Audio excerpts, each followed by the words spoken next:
What's going on YouTube? This is Trent from Truck Life Productions. I'm back with another video. This one here is going to be about the 5 things that I hate about my 2022 Honda Civic Sport. If you haven't already checked out the 5 things that I love, I'll have it linked down in the comment section below.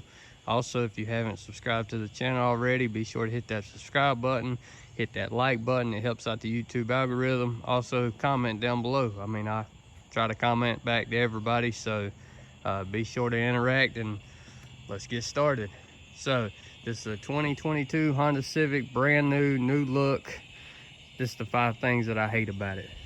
First, we're gonna go to the inside of the car. We're gonna hop down in here. This is no particular order, but the right here. Now this car does have auto start and stop, and I don't like that about this car, because if that is enabled, when you're sitting at a stoplight, the car will cut off. As soon as you release the brake, the car cuts back on. But honestly, I don't like how that's set up. I feel like it's more wear and tear on the car. I feel like it could cause problems at any given time, and I hate that. But that button there is to cut it off, so every time you get in the car, you have to press that button to keep it from doing it to you. So I feel like it's kind of a nuisance to have to do that, and it's one thing that I don't like about it. Next thing is, I'm gonna go ahead and cut the car on real quick. Close the door. Now, cut the car on. I got a little bit of sun glare coming in from right here on this side. Trying to get it out of y'all's view here so y'all can see what I'm talking about. But anyway, all right, so this is literally how I'm looking at the gauges. So we'll dismiss this. So this is if I was driving it down the road. Now, one thing that y'all don't see on here, and this is another thing that I hate, is the placement of the fuel gauge. Now, when you're riding in a vehicle down the road, you want to know how much fuel you have in case you have to stop and get more fuel. Well, if I raise up some, there's my fuel gauge right there. Now, like I said, I have to raise up to see that. In my normal driving position, which would be more like this, I sit up a little bit higher, but I can still barely see it from back here where I'm at. You have to look way up here. I don't like that. I want to be able to know how much fuel I have at any given time, so that way, in case I have to stop by the gas station to get some fuel, I don't like, I want to know.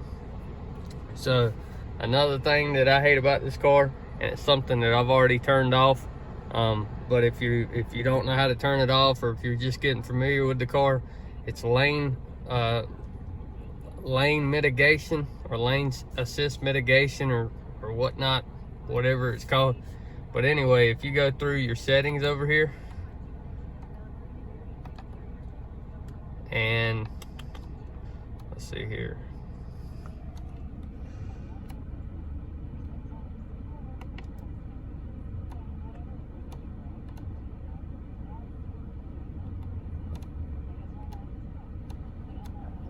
I don't know, it's somewhere on here, but anyway, what it is, it's lane assist or mitigation or whatever.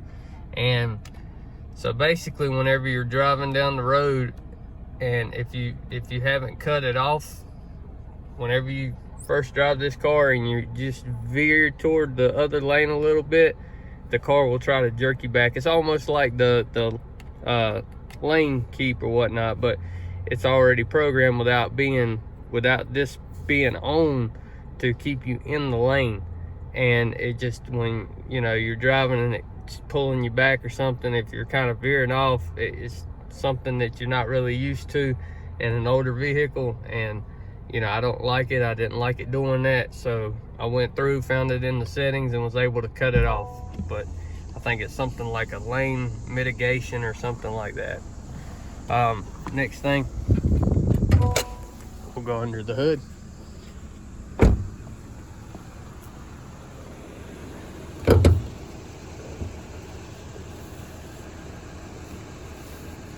remember where the hood prop is. There it is. Okay, so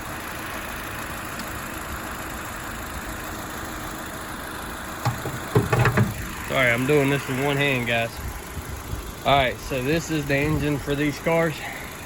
This here is a 2.0 liter, non-turboed. The Honda Accords do come with a turbo, and I want to say they're like 225 horsepower, where this one's like 158. But one thing that I don't like about this is right on the front of this motor, or right on the side of this motor where the exhaust will come out, you have this big old catalytic converter right here, just right in the front of the motor. Well, yes, that may be easy to work on, and maybe where, you know, somebody that's out cutting cats nowadays is not able to get to it as easy. At the same time, you also have O2 sensors like right in the middle of everything. You kind of got this one right here. It's kind of here, and it's in places where, you know, you wouldn't want to have it if you had to do any kind of work, because you really don't want these sensors and them wires to get messed up in any way.